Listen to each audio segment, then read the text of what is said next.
전통시장 상가에 위치한 한 상점. 새벽 시간 불이 다 꺼지고 아무도 없는 이곳에 수상한 한 남자가 들어옵니다. 이곳에 대해 잘 알고 있는 듯 한두 번이 아닌 솜씨로 자연스럽게 문을 따고 들어가는데요. 이 남자, 아무도 없는 이곳에서 대체 무엇을 하고 있었던 걸까요?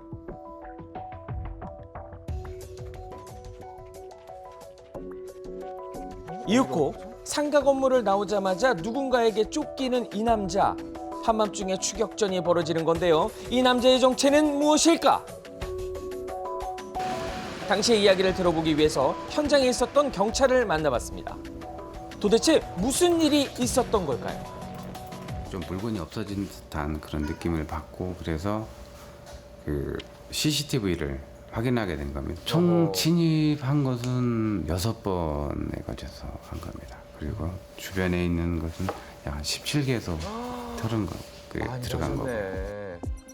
이 수상한 남자는 바로 새벽 시간 모두가 방심한 틈을 타 시장에 위치한 상점에 상습적으로 침입해 물건을 훔쳤던 것.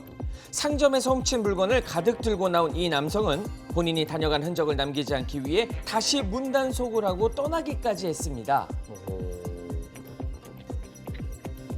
보이시죠? 상습범이네요, 진짜. 모자를 쓰고 그다음에 그 얼굴을 가리고 이렇게 다니고 장갑을 끼고 이렇게 다니다가 보니까 용의자 확인이 좀 어려웠습니다. 그래서 또 더 올 것이다 싶어서 저희도 잠복을 시작하게 된 거죠. 해당 사건이 발생한 시장. 이곳이 바로 범인과 추격전을 펼쳤던 장소인데요. 범인이 열고 닫았던 문. 경찰은 계속되는 절도 신고에 잠복을 하게 됐는데 그런데 1시경에 요 뒤편 주차장에서 움직이는 것을 확인하고 저희 형사들이 내려가게 됐는데 경찰이 시장에서 잠복을 시작한 지 일주일 만에 다시 현장에 나타난 범인. 경찰은 CCTV를 살피며 잠복하던 중 범인을 포착했고 물건을 훔치고 나온 범인과 경찰이 한밤에 추격전을 펼쳤던 것인데 그렇다면 범인은 왜 이런 식으로 상습적인 절도 행각을 벌였던 걸까요? 직장 구하기도 어렵고 그다음에 또 이렇게 뭐 먹을 것도 없고 그래서 절도하게 됐다고. 옆에 가게에서 쌀 가져오고 마트에 들어가서 물이라든지 그다음에 고기라든지 식료품을 가져가고 쌀이고 이렇게 하다가 보니까 피해액은 많지 않습니다. 대충 거기에 있는 사람들 전체를 보면 한 100여만 원 정도 되는 것 같습니다. 상습적으로 절도 행위를 했지만 초범이었던 범인. 궁핍한 생활에 고가의 물건들이 아닌 생필품들을 훔쳤다는데 피해를 입은 상인들의 이야기를 들어봤습니다. 새로운 얼굴 있잖아요. 먹고 살 게 없으면 시장에서 일식자고. 네, 진짜 공공근로 같은 게 많잖아요. 해야 될 게. 뭐 사람이 먹고 살려면은 이제 먹고 살기 위해서는 어쩔 수가 없는데 그 방법에 의해서는 4-5차례 방법이 진짜 잘못됐다고 봐요. 딱한 사정 때문에 범죄를 저질렀지만 절도 행위는 엄연한 범죄. 범인은 곧 처벌을 받게 될 예정입니다.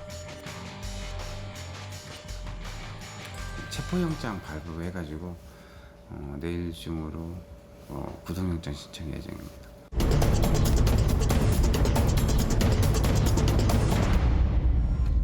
왜 수면 마취가 위험한지, 수면 마취로 위 내시경 검사를 받다가 숨진 일에 대해서 마취 사고로 최소 82명이 숨진 것으로 파악됐습니다. 최근 수면 마취 후 내시경 검사를 받다가 사망하는 사고가 빈번하게 발생하고 있습니다. 5년간 마취로 인한 사고가 무려 105건, 그중 82명이 사망했고 수면 마취로 인한 사고는 총 39건. 그중 90%는 프로포폴로 인한 사고로 밝혀졌는데 지난해 12월 발생한 한 사망 사고, 그 유가족들을 만나봤습니다. 그 병원에 다닌 지 한 3년쯤 됐습니다. 한 10시쯤에 제가 전화를 하니까 전화를 안 받더라고요. 11시 한 50분대가 돼서 다시 전화를 하니까 경찰이 받더라고요, 전화를. 그래 가니까 벌써 울산병원을 옮겨가지고 벌써 사망한. 건강검진을 위해 늘 다니던 병원을 찾았던 피해자. 그러나 그녀는 끝내 남편의 품으로 돌아오지 못했습니다. 병원 측에서는 연락이 없었던 거예요? 연락이 없었지. 그러니까 왜 저한테 연락을 안 했냐니까 연락처가 없어서 뭐 했다 그런 이야기를 하더라고 병원 측에서. 호흡억제하는 작용을 한다 그러더라고요. 그 약물 중에 하나가. 그렇게 됐을 때 그 환자가 완전히 깨어나지 않은 상태에서 방치를 하다 보니까 거기서 이제 사망을 한 상태에서 저걸 옮기신 걸로 우리는 알고 있어요. 수면 마취에 흔히 사용되는 프로포폴은 과다 사용 시 호흡이 억제될 수 있다는데 실제 부검 결과 피해자는 마취약제 부작용으로 사망한 것으로 확인됐습니다. 뭐 이쪽에서 그렇게 변호사 사무장 연락 와서 얘기하는 이야기도 뭐 그 이제 그 친구 원장 그 사고 냈던 그 원장이 첫 했던 말이 법대로 해라, 법대로 해라. 처음 장례식장에서 법대로 해라. 장례식장에서 그렇게 얘기했다고요? 법대로 하라. 자기는 내가 잘못한 게 없다. 그 유족들한테 제대로 된 사과 한 번만 해라라고 얘기를 했는데 억지로 끌려오다시피 와서 한 말이 법대로 해라.